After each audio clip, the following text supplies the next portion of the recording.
La escena escogida para iniciar con toda esta bioserie se trata de un colorido camerino con estilo aún setentero. Se aprecia un pasillo largo con varias puertas en donde en cada una está una placa, no con el nombre de los actores, sino con el nombre de los personajes de la vecindad, reflejando cómo probablemente fue el lugar reservado para ellos, a modo de cariño hacia los personajes por la entonces Presidencia de Colombia, país elegido para comenzar narrativamente con este primer episodio. En 1981, Ramón Valdés había regresado al elenco, pero a este viaje en particular hacia Colombia, a finales de agosto de ese año, no fue, probablemente por motivos de salud o algún compromiso personal de manera urgente.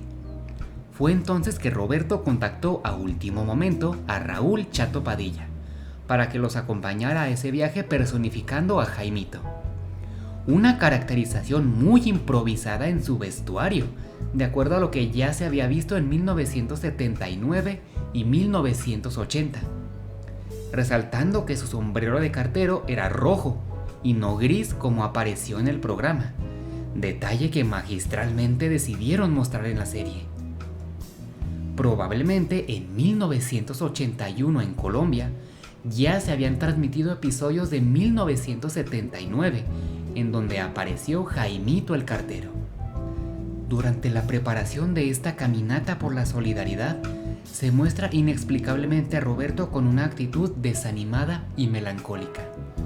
Esto da paso para mostrar un flashback de su infancia, en 1935.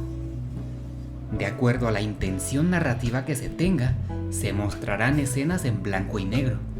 Si por ejemplo esta serie hubiera estado ambientada en los 90s o en la década de los 2000, a la década de los 50 le tocaría estar en blanco y negro, pero en esta serie los años 50 les toca estar en color y a los años 30 les tocó estar en blanco y negro.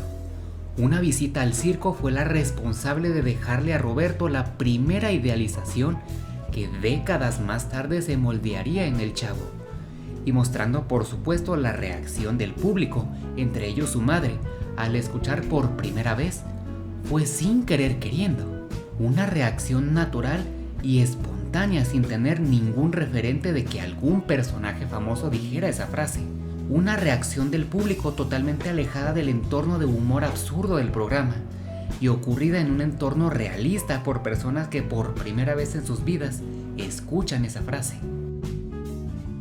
Los años de la juventud de Roberto Gómez Bolaños quedaron marcados por la permanencia no deseada en una fábrica de remaches y su evidente intención de ejercer su tiempo y esfuerzo laboral en un entorno enfocado al arte.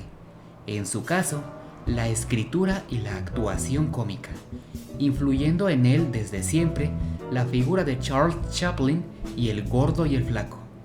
Los años 50 se caracterizaron por promover la idealización mediática de que las grandes ciudades son la tierra de la oportunidad y que cada individuo es responsable de levantar la prosperidad que le dará reputación a esa metrópoli. La agencia de publicidad Darcy se convierte en un personaje omnisciente al momento de que Roberto contempla con sus ojos cada letra de este nombre y la oportunidad que esto representa. En un bar de acceso exclusivo para hombres, se presencia una burda puesta en escena para hacer reír a todos los miembros presentes, Juleo y Rumieta. Oportunidad no desaprovechada para mostrar el antecedente de lo que se mostraría en televisión 24 años después.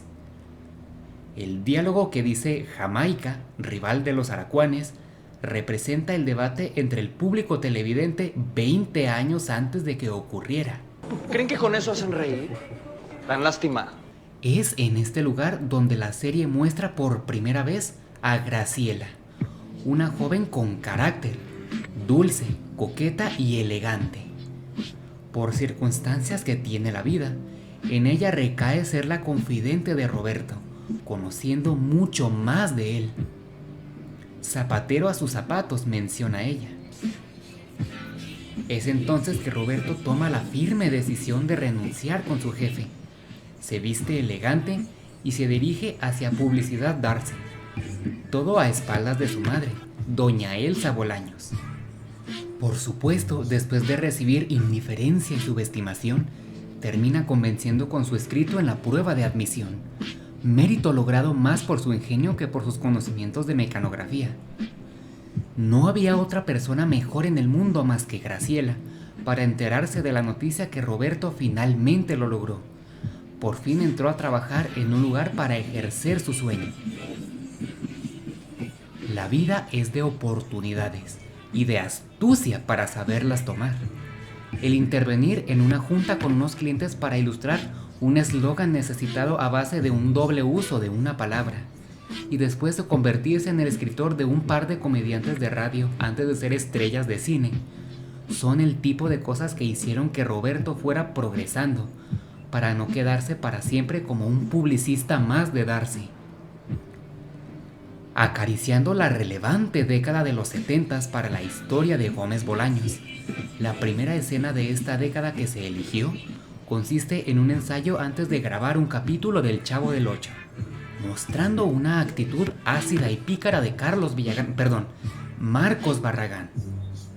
El lamentable error de esta ambientación fue decir que ocurrió en 1978, cuando desde hace mucho se dejó en claro que los programas grabados en Acapulco fueron en 1977.